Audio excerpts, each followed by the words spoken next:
Hi dears, welcome to Home Queen Treats. நீங்கள் இப்போ தான் ஃபஸ்ட் டைம் நம்ம சேனல் பார்க்குறீங்க, சேனல் உங்களுக்கு பிடிச்சிருக்கு அப்படின்னா வீடியோ முடிஞ்சதுக்கப்புறம் கீழே ரெட் கலர் சப்ஸ்கிரைப் பட்டன் இருக்கும், மறக்காமல் ப்ரெஸ் பண்ணிக்கோங்க. பக்கத்தில் பெல் ஐக்கானில் ஆல் செட் பண்ணிக்கோங்க. அப்போ தான் நான் போடுற வீடியோ நீங்கள் மிஸ் பண்ணாமல் பார்க்க முடியும். இன்றைக்கி நம்ம ஹோம் குயின் ட்ரீட்ஸ் சேனலில் ஒரு சூப்பரான ரெசிபி உங்கள் கூட ஷேர் பண்ணிக்கிறதுல எனக்கு ரொம்பவே சந்தோஷம். நம்ம ரெகுலராக மார்னிங் பிரேக்ஃபாஸ்ட் ப்ளஸ் லஞ்ச் பண்ணிவிட்டு குழந்தைங்களையும் ஹஸ்பண்டையும் ஸ்கூல் அண்ட் ஆஃபீஸ்க்கு அனுப்புறது வழக்கமாக இருந்துகிட்ருக்கு.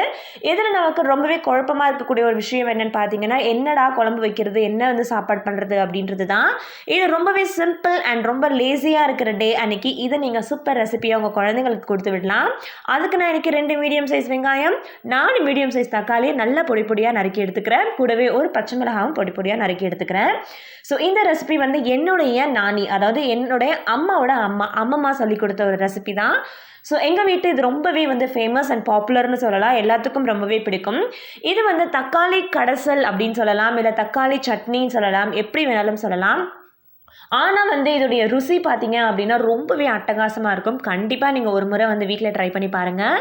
ஸோ இதுக்கு எந்த சைட் டிஷ் வேணாலும் கொடுக்கலாம், அதுக்கு ப்ராப்ளமே இல்லை. பட் நான் இன்றைக்கி பீட்ரூட் பொரியல் பண்ணியிருந்தேன். இப்போ நான் இந்த ரெசிபி பண்ணுறதுக்கு ஸ்டார்ட் பண்ணிடுறேன். கடாய் வச்சுட்டு கடாய் ஹீட் ஆனதுக்கப்புறம் நார்மலாக கொஞ்சமாக ஆயில் சேர்த்துக்கலாம். ஆயில் ஜஸ்ட்டு தாளிப்புக்காக, சும்மா லைட்டாக அந்த வெங்காயம் போடுறதுக்காக தான், நம்ம தனியாக தான் தாளிப்பு கொடுக்க போகிறோம்.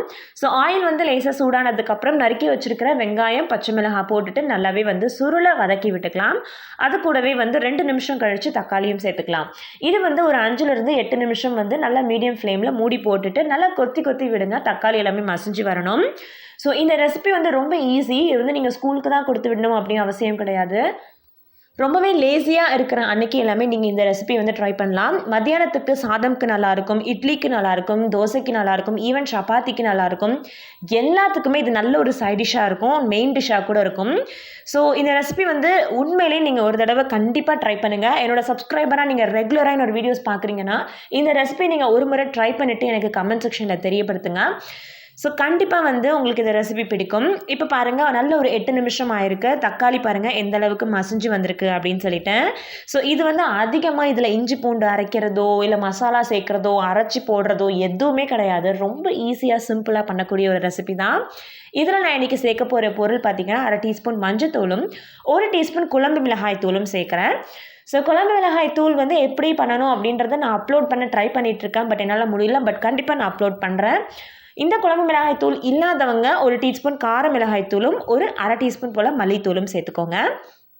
ஸோ இப்போ கரெக்டாக ஒரு 12 நிமிஷம் போல் ஆகியிருக்கு. எல்லாமே மசாலாவுடைய பச்சை வாசனை எல்லாமே போயிடுச்சு. அடிப்பிடிக்காமல் இருக்கிறதுக்காக ஒரு 1/2 கிளாஸ் தண்ணி சேர்த்துக்கிறேன்.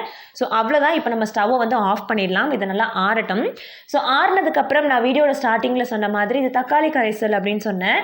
உங்கள் வீட்டில் மத்து இருந்துச்சு அப்படின்னா மத்து வச்சு கடையலாம், ரொம்பவே நல்லாயிருக்கும். இல்லை மத்து இல்லை, கடைய முடியல அப்படின்றவங்க மிக்ஸி ஜாரில் போட்டு ஒரு பல்ஸ் கொடுத்துக்கலாம். ஆனால் மிக்ஸி ஜாரில் போட்டு பல்ஸ் கொடுக்கும்போது ரொம்ப குழகுழன்னு ஆகிடும். பட் மத்தில் கடையிறது ரொம்பவே நல்லது. அப்படி இல்லைனா ஜஸ்ட் கரண்டி வச்சு நல்லா கடைஞ்சி விட்டுக்கிட்டாலே போதும். ஸோ பாருங்கள், இப்போ ஃபுல்லாக தக்காளியோடைய மசிஞ்சல் எல்லாமே போயிட்டு, பச்சை வாசனை எல்லாமே போயிட்டு, எல்லாமே நமக்கு ரெடி ஆகிடுச்சு. நான் சொன்ன மாதிரி மத்து வச்சு கடைஞ்சி எடுத்துடலாம். ஸோ இது கூட நான் இன்றைக்கி பீட்ரூட் பொரியல் பண்ணியிருந்தேன். இதுக்கு நம்ம எந்த சைட் டிஷ் வேணாலும் கொடுக்கலாம். இல்லைனா அப்பளம், வடாம் இந்த மாதிரி கூட பொரிச்சு கொடுத்துடலாம். ரொம்ப டேஸ்ட்டாக இருக்கும். ஈவன் நீங்கள் எல்லாத்துக்குமே ட்ரை பண்ணி பாருங்கள். பூரி, சப்பாத்தி எல்லாத்துக்குமே நல்லாயிருக்கும். ஸோ இப்போ ஒரு 5 நிமிஷம் போல் இந்த மாதிரி மசிச்சு விட்டுறலாம். ஸோ பாருங்கள், நமக்கு ரெடி ஆகிடுச்சு. ஸோ இதோடு நம்ம முடிச்சுக்க போகிறதில்ல. நம்ம அதில் ஒரு கிளாஸ் தண்ணி சேர்த்து எந்த அளவுக்கு உங்களுக்கு வேணுன்றதை நீங்கள் பார்த்துக்கோங்க.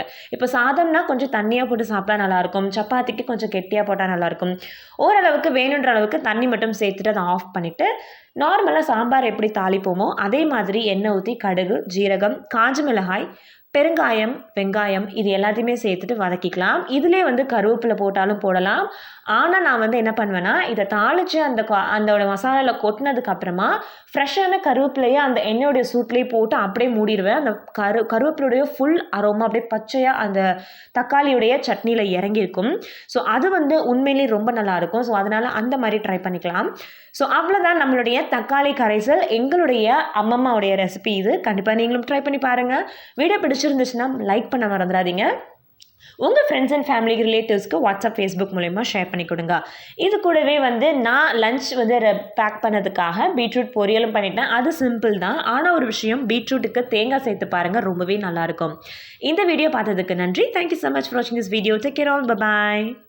வேறு ஒரு நல்ல கண்டென்ட்டோட நெக்ஸ்ட் நான் உங்களை மீட் பண்ணுறேன்.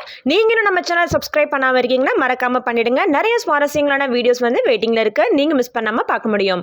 தேங்க்யூ ஸோ மச் ஃபார் வாட்சிங் திஸ் வீடியோ. வேறு ஒரு நல்ல கண்டென்ட்டில் நெக்ஸ்ட் நான் மீட் பண்ணுறேன். Thank you all. Bye. Take care all.